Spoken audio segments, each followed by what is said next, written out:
महाराज, महाराज, महाराज रुकिए। राम! महाराज, महाराज, महाराज। राम! हमें छोड़ के मत जाओ। राम! पुत्र राम, रुक जाओ! तुमंत रथ रोको! कोई रोको मेरे पुत्र को! राम! राम! मुझे छोड़ के मत जाओ। रुक जाओ राम!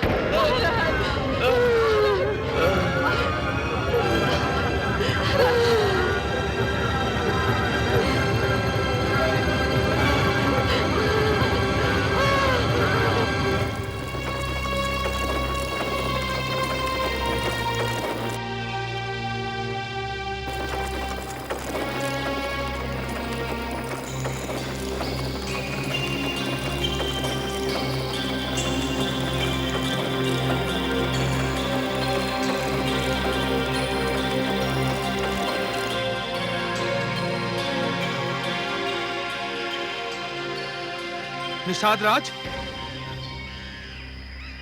निषाद राज, हमारे ग्राम की ओर राष्ट्रीय रथ आ रहा है। अवश्य ही अयोध्या से आ रहा है। चलो देखते हैं।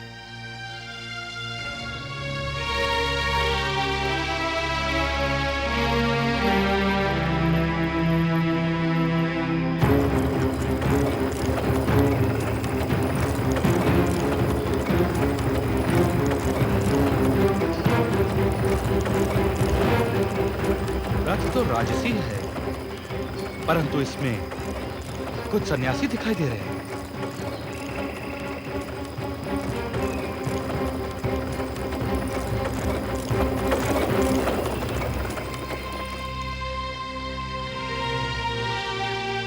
आइए, महामंत्री सुमन।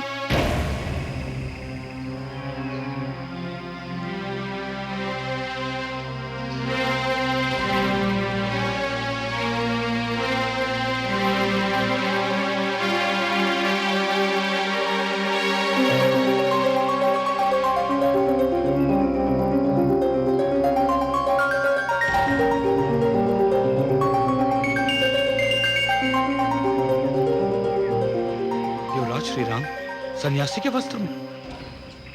हाँ निषाद राज, मैंने स्वयं के लिए 14 वर्षों तक यही वेशभूषा चुन ली है और मेरे साथ मेरी अर्धांगिनी जानकी एवं अनुज लक्ष्मण ने भी। श्री राम, परंतु हे श्री राम, आज तो आपका अयोध्या में अभिषेक होने वाला था। हाँ निषाद राज, अयोध्या में अभिषेक तो हो रहा है, किंतु मेरा नहीं, मेरे प्रिय अनुज भरत का। यह कैसे संभव है? जनता के प्रतिनिधि आपको युवराज चुन चुके हैं, वहां मैं भी उपस्थित था। परंतु हे श्री राम, यदि हमारे निर्णय की अवहेलना हुई तो हम सब विद्रोह कर देंगे। निषाद राज, रघुकुल के नरेशों की एक महान परंपरा है और वो नरेश महान होने का कारण स्वयं अयोध्या की प्रजा है। जिस प्रकार एक घने वृक्ष की छाया भी उतनी ही घनी होती है, उसी प्रकार जिस देश की प्रजा महान होती है, उसी देश का राजा भी महान होता है। निषाद राज, आपको तो अपने नरेश पर गर्व होना चाहिए कि वो रघुकुल की वचन परंपरा का निर्वाह कर रहे हैं। हे श्री राम, मेरी तो कुछ भी समझ में नहीं आ रहा है, परंतु मैं आपसे क्षमा मांगता हूं। आप सबको इस वेश में देखकर मैं तो यह भी भूल गया कि आप इतनी दूर से चले आ रहे हैं। आपको विश्राम की आवश्यकता है। आपको अपने ग्राम में देखकर हम धन्य हुए। आइए, आइए श्री राम, आप हमारी कुटिया में विश्राम कीजिए। आइए।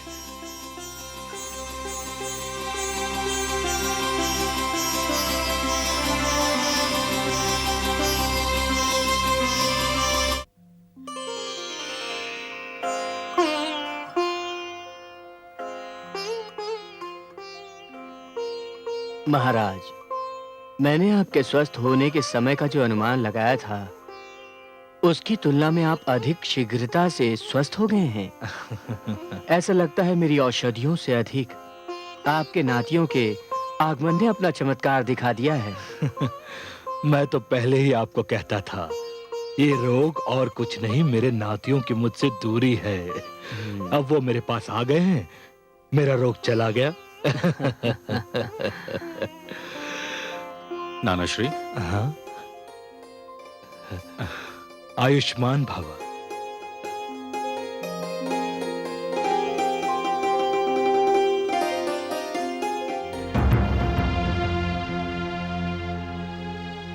तुम्हारे नेत्र बता रहे हैं पुत्र कि तुम्हारी निद्रा पूरी नहीं हुई। आपका विचार ठीक है नाना श्री। भ्राता भरत कल रात एक पल के लिए भी नहीं सो पाए। पूरी रात बड़ी व्याकुलता से उन्होंने। क्यों वत्स, क्या हुआ? कुछ नहीं नानाश्री, मुझे ज्ञात नहीं क्यों, किंतु रात भर एक बड़ी व्याकुलता सताती रही। बार बार अयोध्या का ध्यान आता रहा। अयोध्या में तो अब उत्सव मनाया जा रहा होगा, मंगल गान गूंज रहे होंगे, तुम्हारे भाई राम का अभिषेक हुआ होगा। तुम तो अपने भाई के अभिषेक की सूचना सुनकर गदगद हो उठे थे। मुझे स्वयं आश्चर्य हो रहा है नानाश्री कि मेरा मन इतना विचलित क्यों हो रहा है।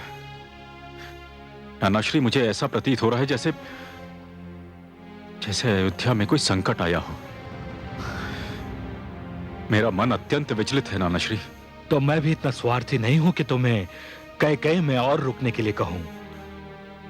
यदि तुम्हारा मन अयोध्या के लिए व्याकुल हो रहा है तो मैं सहर्ष तुम्हें जाने की अनुमति देता हूं। तुम दोनों ही आज प्रस्थान कर सकते हो। आप धन्य हैं नानाश्री, अनुमति मांगे बिना ही आपने अनुमति दे दी। हमें आज्ञा दीजिए नानाश्री। तुम्हारे हर्ष में मेरा हर्ष है, तुम प्रसन्न तो मैं भी प्रसन्न। हमें आज्ञा दीजिए नानाश्री। आओ। नानाश्री, नाना श्री। नानाश्री।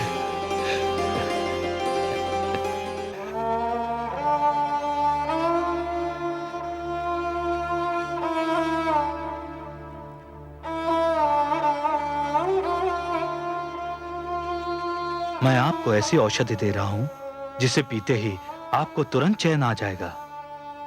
नहीं वैद्यराज, मुझे तो चैन उसी समय आएगा जब महामंत्री सुमंत मेरे पुत्र को लेकर लौटेंगे। मुझे हर कोई औषधि अच्छा नहीं कर सकती। जब तक महामंत्री नहीं लौटते उनकी प्रतीक्षा करनी ही पड़ेगी, और प्रतीक्षा करने के लिए आपको बल चाहिए। ये औषधि आपके हृदय को बल देगी महाराज। पाषाण को किसी बल की आवश्यकता नहीं होती वैद्यराज। मेरा हृदय तो पाषाण हो चुका है,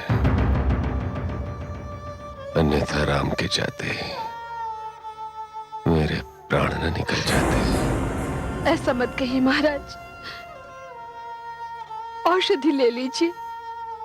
मैं अपने सुहाग की दुहाई देती हूँ, औषधि ले लीजिए महाराज।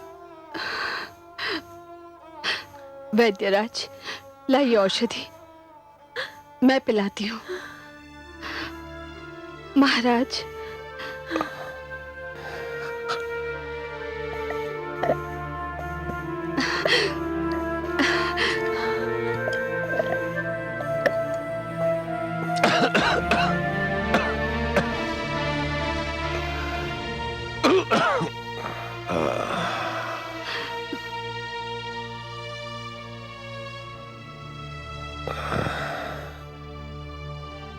मैं आप दोनों को कैसे बताऊं कि मैं स्वयं को आपके समक्ष कितना लज्जित पाता हूं। मैंने आप दोनों के साथ घोर पक्षपात किया है। कई को 2 वर देकर मैंने आप दोनों को पुत्र वियोग सहने का दंड दे दिया। हम इसे दंड नहीं, नियति मानते हैं महाराज। अपने मन को बहलाने का इसके अतिरिक्त और कोई ढंग भी तो नहीं। ईश्वर से प्रार्थना कीजिए कि महामंत्री सुमंत की बात मेरा पुत्र मान ले और अयोध्या लौट आए।